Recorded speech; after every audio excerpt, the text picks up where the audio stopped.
1975 সনে 29 জুলাই তখন আমার একটা মাহফিল ছিল খুলনা হেলাতলা মসজিদের সামনে। আমি বক্তব্য শেষ করে বাসায় ফিরবো, আমাকে যখন রিক্সা উঠানো হলো সাথে সাথে আমি দেখলাম যে সাদা পোশাক পরা 5-6 জন লোক এসে রিক্সাটা ঘিরে ফেললো। তারা বলল যে DI-1 থানায় বসে আছে, খুলনা থানায়, উনি আপনার সঙ্গে একটু কথা বলতে চান, আপনি মেহরবানি করে থানায় আসেন। আমি বুঝতে পারলাম আমি গ্রেপ্তার হয়ে গেছি। তো আমাকে নিয়ে যাওয়া হলো থানায়, থানায় নিয়ে আমাকে বসতে দেওয়া হলো। ওসি সাহেব আসলেন, এসে আমাকে বসা দেখে বললেন যে উনি এখানে কেন। তো সেকেন্ড অফিসার সে বলছে যে আমি তো জানি না, এভাবে লিখে গেল ওরা, আর বলে গেল যে ওনাকে নাকি গ্রেপ্তার করা হয়েছে। তারপরে রাত গভীর হলো, উনি অর্ডার দিলেন ওনার সেকেন্ড অফিসারকে যে আমার এই রুমের মধ্যে আমার চেয়ার টেবিল সরাও এবং আমার বাসা থেকে একটা খাট নিয়ে আসো। খাট আনা হলো, তোষক, বিছানার চাদর, মশারি ইত্যাদি এনে ওনার চেয়ার টেবিল সরায় সেখানে আমাকে শুতে দেওয়া হলো। থানায় আমাকে 3 দিন রাখা হলো। 3 দিনের দিন অর্ডার হলো যে আমাকে ঢাকায় পাঠাতে হবে। তখন ওসি সাহেব তিনি দাওয়াত দিয়ে আমাকে তার বাসায় নিয়ে গেলেন এবং কিছু খাবারের ব্যবস্থা করলেন। বললেন যে এই খাবারগুলি আমার বেতনের টাকা, তো আপনি নির্দ্বিধায় এগুলি খান। উনি খুব নাম করা ওসি ছিলেন, আমার মনে আছে তার নাম ছিল বাদশা মিয়া। শেখ মুজিবুর রহমান সাহেব তাকে খুব আদর করতেন। তো বাদশা মিয়া তিনি আমাকে বললেন, থানায় কোনো রথী মহারথী গ্রেপ্তার হয়ে আসলে তাকে খাট দিয়ে শোয়ানো হয়, মশারি টানায়, আমার সার্ভিস লাইফে আমি দেখি নাই। আমি আপনার জন্য এটা কেন করলাম তাও আমি জানি না, এটা বললেন। আরেকটা বললেন যে আপনি একটা দোয়া পড়বেন। উনি আমাকে দোয়া শেখাচ্ছেন, একটা দোয়া পড়বেন। কি দোয়া? তিনি বললেন যে আপনি যখনই কোনো সমস্যার সম্মুখীন হবেন তো বলবেন আল্লাহুম্মা ইন্না নাজআলুকা ফি নুহুরিহিম ওয়া নাউযুবিকা মিন শুরুরিহিম। তাই আমি বললাম আপনি এটা জানেন কি করে? তিনি বললেন যে এখানে মওলানা মওদুদী সাহেব আসছিলেন, এই যে হাদিস পার্কে, খুলনা হাদিস পার্কে তিনি বক্তব্য রাখছিলেন, তিনি হাদিস থেকে এটা উল্লেখ করেছিলেন, আর আমি ডিউটিতে ছিলাম, আমি এটা নোট করে নিয়েছিলাম, মুখস্থ করে নিয়েছি। তো আমি দেখলাম যে লোক আল্লাহর মেহরবানি হাদিসের খোঁজ খবর রাখে। আমি বললাম তো আমার এটা তো মুখস্থ আছে, আপনি স্মরণ করেন, আপনাকে ধন্যবাদ। পুলিশ লাইন থেকে 5 জন পুলিশ এলো, একজন হাবিলদার সহ 5 জন পুলিশ। তাদের কাছে দেখলাম দড়ি আছে আর আছে তাদের কাছে হ্যান্ডকাপ। তোরা জিজ্ঞেস করছে স্যার কাকে নেব, ঢাকা কাকে নিতে হবে? তো এটা বলার পরে ওসি সাহেব বললেন যে তাদের ধারণা ছিল যে আসামি হাজতের মধ্যে। তিনি বললেন যে না, এই তো আমার সামনে বসা। তো আমার একটা কালো জামা গায়ে যাওয়া ছিল, সাদা একটা রুমাল ঘাড়ে ছিল, হাতে একটা তসবি ছিল, আমি বসে আছি। তো ওরা দেখে আটকে উঠেছে। এখন ওরা আমাকে কিভাবে নিবে? তখন দেখলাম ওরা পাশে গিয়ে পরামর্শ করতেছে, ফিসফিস করে পরামর্শ করছে, আমি শুনতে পাচ্ছি। তারা বলছে হ্যান্ডকাপ পরাবো কি পরাবো না, এই নিয়ে তাদের মধ্যে 2টা ভাগ হয়ে গেল। একজনে বলছে পড়াও, আর 4 জনে বলছে না দরকার নেই। তারপরে তারা সিদ্ধান্তহীনতায় ভুগছে, দারোগার কাছে, ওসি সাহেবের কাছে গিয়ে জিজ্ঞেস করলো যে আমরা এখন কি করব, আমরা তো সাহস করতেছি না হ্যান্ডকাপ পরাবার জন্য। তো ওসি সাহেব বললেন যে আমি তো এটা বলতে পারবো না, যেহেতু উনি আমার এখানে 3 দিন ছিলেন, নিজের ইচ্ছা কোনো সেন্ট্রি ছাড়াই তিনি গেছেন, উজু করতে গেছেন, গোসল করতে গেছেন, নামাজ পড়ে মসজিদে আবার এখানে ফিরে এসে বসছেন, আমি কোনো পুলিশ ওনার পিছনে লাগাইনি। এখন লম্বা পথ তোমরা নিবা, তোমরাই চিন্তা করো কি করবো। কিছুক্ষণ ভেবে হাবিলদার তিনি বললেন যে আমার দিকে তাকিয়ে বললেন যে আমার কোন ক্রমে আমার যদি চাকরি চলেও যায় তা আমার পক্ষে সম্ভব না আপনাকে হ্যান্ডকাপ পরানো, তা আমি আপনাকে এইভাবে নিয়ে যাব, তবে আপনি লক্ষ্য রাখবেন আমাদের চাকরিটা যাতে নষ্ট না হয়। আমি বললাম আপনারা নিশ্চিন্ত থাকতে পারেন। তা আমাকে নিয়ে তারা ট্রেনে উঠলো, সারাটা পথ তারা নির্বিঘ্নে ঘুমালো, আর আমি কমলাপুর স্টেশন পর্যন্ত খুলনা থেকে তাদের এই রাইফেলগুলি পাহারা দিলাম। এরপরে কমলাপুর স্টেশন থেকে নেমে ফজরের নামাজ পড়ে তারপরে তারা রাজারবাগ পুলিশ লাইনে আমাকে নিয়ে আসলো। এখানে আমাকে ঢুকাবার সময় হাবিলদার দেখি হাবিলদার কাঁপতেছে এবং 10 টাকা না 20 টাকার একটা নোট হবে আমাকে দিয়ে বলল যে এটা আমার হালাল টাকা, আপনি এটা রাখেন, কোন সময় হয়তো আপনার প্রয়োজন হতে পারে, তখন আপনি এটা কাজে লাগাবেন। তো আমি দেখলাম তার চোখে পানি দেখে আমি চিন্তা করলাম যে আমি যদি এটা প্রত্যাখ্যান করি, যদি না নেই তো বেচারা মনে কষ্ট পাবে। আমি তার কাছ থেকে টাকাটা নিলাম এবং তার জন্য আমি দোয়া করলাম। তারা আমাকে ওখানে রেখে চলে গেল। আমাকে যে রুমে রাখা হলো, আমি ঢুকে দেখলাম সেখানে সমস্ত শরীর কাটা ফাটা, রক্ত, তারপরে চোখে পানি, কান্দাকাটি করতেছে 8-10টা যুবক ছেলে সেখানে বসা। সেখানে নিয়ে আমার বসে আমি জিজ্ঞেস করলাম তোমরা কারা? তারা বললো যে আমরা সিরাজ শিকদারের দল করি। তো তোমাদের মারছে কোথায়? তো বললো যে আমাদের 3 তলা ডেকে নিয়েছিল, ওখানে আমাদের মারপিট করেছে, নানান রকমের জিজ্ঞাসা ইত্যাদি করেছে। এর মধ্যে এক পুলিশ এসে আমাকে বললো যে দেলাওয়ার হোসেন সাইদিকে, আমি বললাম আমি, বললো যে চলেন 3 তলায়। এখন এইদিকে এদের 3 তলা দিয়ে মারিয়ে পাঠাইছে, আর আমাকে সেই 3 তলায় ডাকতেছে। তখন আমি ভাবলাম যে এই হাসর বোধহয় আমারও হবে। আমার এ ধারণা হলো যে এতদিন আমি সাহাবায়ে কেরামদের, ইসলামের সাহাবায়ে কেরাম এবং ইসলামী আন্দোলনের যারা নেতৃত্ব দিয়েছেন উপমহাদেশে অথবা পৃথিবীতে, তারা যে দিনের কথাগুলি বলে টর্চার্ড হয়েছে, সম্ভবত এটা আমার কিসমতে আছে। এটি আমি মনে করে মানসিকভাবে প্রস্তুতি নিয়ে আমি চলে গেলাম। 3 তলায় আমাকে নেওয়া হলো। আল্লাহর মেহেরবানি, সেখানে গিয়ে আমার ধারণার ব্যতিক্রম জিনিস দেখতে পেলাম। 2 জন অফিসার ছিলেন ওখানে বসা। তারা আমাকে প্রশ্ন করলেন এবং সেই প্রশ্নগুলি ছিল, আমি দেখলাম এত বড় ফাইল আমার সামনে আনা হয়েছে। ফাইলগুলি 1972 থেকে শুরু করে 75 পর্যন্ত আমি কোথায় কি বলেছি তাই। তারা বললো যে আপনি অমুক জায়গায় মোনাজাতে বলেছিলেন যে আল্লাহ তাআলা কাফেরদের হাত থেকে আমাদেরকে রক্ষা করো, এটা কেন বলেছেন? তাই বললাম যে এটা আমি তো কাউকে লক্ষ্য করে বলিনি, এটা আল্লাহ শিখানো। তো আল্লাহ বলেছেন ফানসুরনা আলাল কওমিল কাফিরিন, আল্লাহ তাআলা কাফেরদের মোকাবেলা আমাদেরকে তুমি সাহায্য করো, তুমি আমাদের মুনিব, তুমি আমাদের মাওলা। আমি সেটা বলেছি। কেউ এটা নিজের গায়ে টেনে নেবে আমি তো সেজন্য বলিনি। তো এইভাবে অনেক আমাকে ইন্টারোগেট করা হলো। তারপরে আমাকে বিকেলবেলা পাঠায় দেওয়া হলো। সন্ধ্যার একটু আগে জোড়ায় জোড়ায় হ্যান্ডকাপ পরানো হলো, একজনের ডান হাত আর একজনের বাঁ হাত, এভাবে করে দেওয়া হলো। ওই সেদিন আমাকে হ্যান্ডকাপ পরানো হলো। তা আমি চিন্তা করলাম যে এটাও একটা সুন্নত হয়ে গেল। ইউসুফ আলাইহিস সালাম জেলে গিয়েছিলেন, বহু নবী পয়গম্বর আল্লাহর ওলিদের হাতে হ্যান্ডকাপ পরেছে। তো আমাকে নেওয়া হলো, এটা হচ্ছে শাহবাগ পুলিশ কন্ট্রোল রুম, সেখানে ঢুকানো হলো।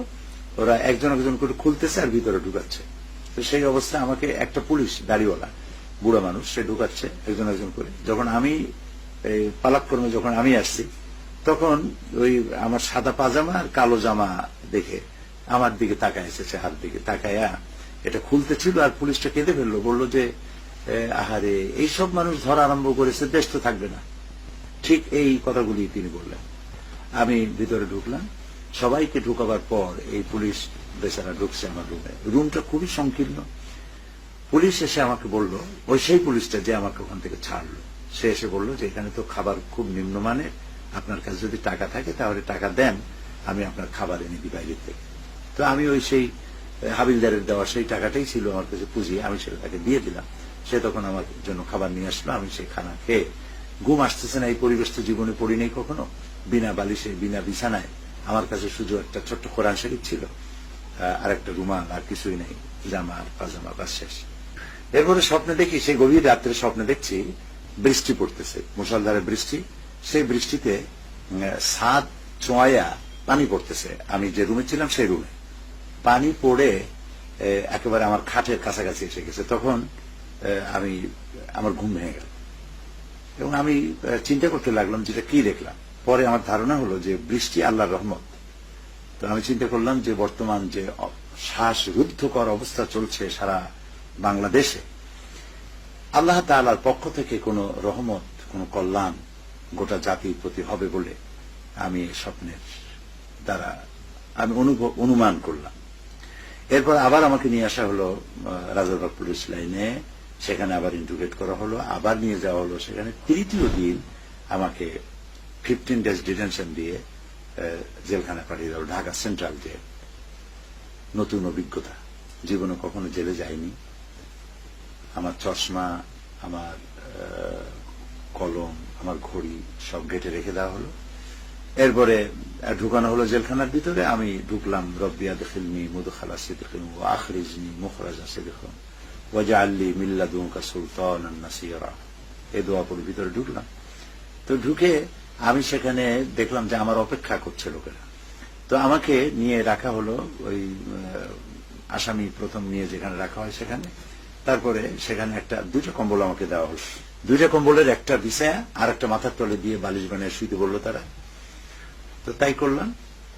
খাবারের সময় যখন আসলো, এশার নামাজ পড়লাম। তো সে রাতের বেলায় খাবার নিয়ে আসলো আমার জন্য, যেহেতু আমি রাতে পৌঁছেছিলাম, সম্ভবত মনে নেই এখন। তো খাবার এলো, সেই খাবারটা ছিল খুব মোটা আটা এবং দুর্গন্ধ, মাছের ঝোল, তাও দুর্গন্ধ। সকালবেলা দেখলাম মেজর জাইনুল আবেদিন, মৌলানা মতিন, লেবার পার্টি। ওনারা আমার জন্য নাস্তা তৈরি করে এখানে নিয়ে আসলেন এবং নাস্তার ব্যবস্থা করলেন। এরপরে জেল সুপারিনটেন্ডেন্ট আসলেন আমার কাছে, এসে তিনি বললেন যে আপনার জন্য ডিভিশনের ব্যবস্থা হয়েছে, সেখানে বিকেলে নিয়ে যাওয়া হবে, তবে এখনই আপনাকে এক জায়গায় বক্তৃতা করতে যেতে হবে। তা আমি চিন্তা করলাম যে ঢেকি স্বর্গে গেলে নাকি বাড়াবানে, তো আমি আসলাম, আমাকে আনা হলো জেলে, এখানে আমাকে বক্তৃতা করতে হবে। বললো যে হ্যাঁ বক্তৃতা করতে হবে, প্রত্যেকটা এলাকা থেকে আপনাকে চাচ্ছে যে আমাদের এলাকা থেকে রাখা হোক। তো আমাকে নিয়ে যাওয়া হলো কত নম্বর ওর খাতা বলে, তো আমার আজকে মনে নেই কত নম্বরে নিয়ে গেছিল। তো সেখানে গেলাম, যে দেখি যে হল ভর্তি সমস্ত আসামিরা। তারা আমাকে ওরা বললো যে এরা হচ্ছে চোর, ডাকাত ইত্যাদি নানান পদের অপরাধে, সামাজিক অপরাধে অপরাধী। আমি সেখানে 1 ঘন্টা বক্তৃতা করলাম চরিত্র সৃষ্টির উপরে, কোরআন এবং হাদিস দিয়ে। খুব কান্দাকাটি তারা করলো, মোনাজাত করলাম। বিকাল আসলো, বিকাল বেলায় আমাকে পুলিশেরা এসে নিয়ে গেল আরেকটি এরিয়া, এটা ডিভিশন এরিয়া। ওইখানে নিয়ে 10 নম্বর রুমটা আমাকে দেওয়া হলো। আমি সেই রুমের মধ্যে ঢুকলাম, তখন জেল সুপারিনটেন্ডেন্ট আমাকে বললেন যে এখানে মৌলানা ইউসুফ সাহেব, উনি এখানে ছিলেন 22 মাস, এটা আপনার জন্য বরাদ্দ হলো। তা আমি বললাম উনি তো আমার ওস্তাদ, জামাত ইসলামী বাংলাদেশ জামাত ইসলামীর, উনি হচ্ছেন নায়েবে আমির এবং আমার ওস্তাদ। আমি ওনার কাছে জালালাইন শরীফ পড়েছি, তাফসীর পড়েছি। তো ভালোই হলো, আমি ওস্তাদের রুমে আসলাম, দেখি ওখানে একজন কোরআন শরীফ ঝুলছে। কোরআন শরীফ খুললাম, খুলে দেখি যে এটা উনি রেখে গেছেন, হয়তো ভুলে রেখে গেছেন। ওনার অনেক নোট দেখলাম, কোরআনের পাতায় পাতায় বিভিন্ন নোট লাগানো, ওইটা আমি আমার জন্য নিয়ামত মনে করলাম। এরপর আমাকে একটা ফালতু দেওয়া হলো, ডিভিশন যাদের হয় তাদেরকে একজন খাদেম দেওয়া হয়, খাদেমকে জেলের পরিভাষায় ফালতু বলা হয়। বিছানাপত্র সব দিল, বললো যে মশারি দিতে পারলাম না, বিছানার চাদর তোষক ইত্যাদি সব দেওয়া হলো, মশারি দিতে পারলাম না, আগামীকাল ব্যবস্থা হবে, এটা বলে তারা চলে গেল। সন্ধ্যার দিকে দেখি, সন্ধ্যার একটু পরে দেখলাম এক পুলিশ ছুটে আসছে একটা মশারি নিয়ে, বললো যে অলি আহাদ, তিনি আপনি মশারি পান নাই জেনে তার নিজের মশারিটা খুলে আপনার জন্য পাঠিয়ে দিয়েছে। আমি দোয়া করি আল্লাহ তাআলা তার ইমানের মওত দিন, তার আর যতদিন বাঁচেন সুস্থভাবে বাঁচুন। আমি দেখলাম যে নামাজ পড়ে না কেউ, 2 জন কি 3 জন নামাজ পড়ে, বাকিরা বেনামাজি। তো আমি তখন তাদেরকে চিন্তা করলাম যে প্রথমেই নামাজের দাওয়াত দিয়ে কেমন হবে, এদের সাথে আমি পার্সোনাল কন্ডাক্ট, পার্সোনাল ফ্রেন্ডশিপ করলাম খাবার দিয়ে। জেলখানায় খাবার খুব লোভনীয়, আমার কাছে চতুর্দিক থেকে হাদিয়া চলে আসতে লাগলো, নারায়ণগঞ্জ থেকে, ঢাকার বিভিন্ন এলাকা থেকে হরলিক্স আসতে লাগলো, হরলিক্স, চিরা, জেলখানায় শুকনা যেসব খাবার ইত্যাদি দেওয়া জায়েজ আছে সেগুলি আসতে লাগলো। আর আমি এই খাবারগুলি তাদেরকে দিতে লাগলাম, এতে তারা দারুণ খুশি এবং আমার কাছে আসতে লাগলো। আমি তাদেরকে দিনের বেলায় বিভিন্ন রুমে গিয়ে গিয়ে কোরআন শরীফের তাফসীর শোনাতাম এবং এরপরে নামাজের দাওয়াত দিলাম। তো আল্লাহর মেহেরবানি নামাজি বাড়তে লাগলো। যখন আমি জেলে ঢুকেছি 15 দিন হয়ে গেছে, তখন একজন পুলিশ এসে আমাকে খবর দিল যে সব উলটপালট হয়ে গেছে। কি উলটপালট হলো? বললো যে শেখ মুজিবুর রহমান সাহেব তিনি নিহত হয়েছেন এবং তার পরিবর্গ সব নিহত হয়েছে। তো আমি তখন চিন্তা করলাম যে এটা কারা করলো। পাশেই ছিল উর্দু রোড, আমার রুমটা যেখানে ছিল পাশে উর্দু রোডে ওখানে অনেকগুলি বড় বড় বিল্ডিং আছে, 3 তলা 4 তলা 5 তলা এরকম। তো এক বাড়িওয়ালা, আমি যেন রেডিওর খবর সকালের বেলা শুনতে পারি সেজন্য সে রেডিওটা বারান্দায় রেখে ভিতরে থাকতো, আমি সকালবেলা এই রেডিওর খবরটা শুনতাম। তো রেডিও বাজতেছিল, খবর হলো, খবরের পরে গান শুরু হলো। গানগুলি ছিল হামদ এবং নাত, নজরুল ইসলামের গান ছিল। তা আমি তখন চিন্তা করলাম যে এই যারা করেছে এই অভ্যুত্থান যে হলো, যে হলো, এটা নিঃসন্দেহে অন্তত রাশিয়ার পক্ষ থেকে নয়, রাইটিস্ট গ্রুপ থেকেই হয়েছে বলে আমার কাছে মনে হলো। তো এরপরে আমাকে জেল থেকে রেহা করা হলো, আমার 15 দিন শেষ হলো, আমাকে বের করে দিবে। জেলের গেটে চলে গেলাম এদের কাছ থেকে বিদায় নিয়ে। গেট থেকে বলা হলো যে গভর্নমেন্ট এখনো সিদ্ধান্ত নিতে পারে নাই আপনার ব্যাপারে কি হবে, যেহেতু 15 দিনের মেয়াদ ছিল, সেই মেয়াদে বের করা হয়েছিল, এখন আবার আপনাকে ওই গ্রেপ্তারি পরোয়ানা আছে, আপনার ভিতরে থাকুন, কয়েকদিনের মধ্যে আপনি বেরিয়ে যেতে পারবেন। আবার বিসমিল্লাহ করে ঢুকলাম এবং জেলখানায় আমি যে দাওয়াতি কাজ করতেছিলাম সেই দাওয়াতি কাজ করতে থাকলাম। তারপরে আমার মনে হয় গ্রেপ্তার হওয়া থেকে নিয়ে বেরোনোর দিন পর্যন্ত আমার 1 সেল্লা হয়ে গেল। এরপরে যেদিন আমি বেরোই তখন DIG prison, IG prison, DIG prison এবং জেল সুপারিনটেন্ডেন্ট সহ জেলের অফিসার বৃন্দ তারা সবাই আসলেন এবং আমাকে দোয়া করতে বললেন। আমি দোয়া করলাম এবং তারা বললেন যে আপনি আমাদের এখানে ছিলেন, আমরা তো এখানে তো যদ্দূর সেবা করা যায় আমরা চেষ্টা করেছি, তারপরেও ভুল ত্রুটি হলে মাফ করে দিবেন। আর আমরা তো আপনাকে এখানে সম্মান দেওয়ার মতো কিছুই নেই। তো আমাদের হাতে একটি ব্যবস্থা আছে যে সম্মানিত ব্যক্তিদের জন্য আমরা জেলের বড় ফটকটাকে খুলে দিই, আর এমনি যাতায়াত করতে হয় নিচের ওই ছোট্ট ফটক দিয়ে। তো আপনার ওনারে আপনাকে সম্মান জানাই আমরা জেলের বড় ফটকটা খুলে দিচ্ছি, আপনি আমাদের জন্য দোয়া করুন।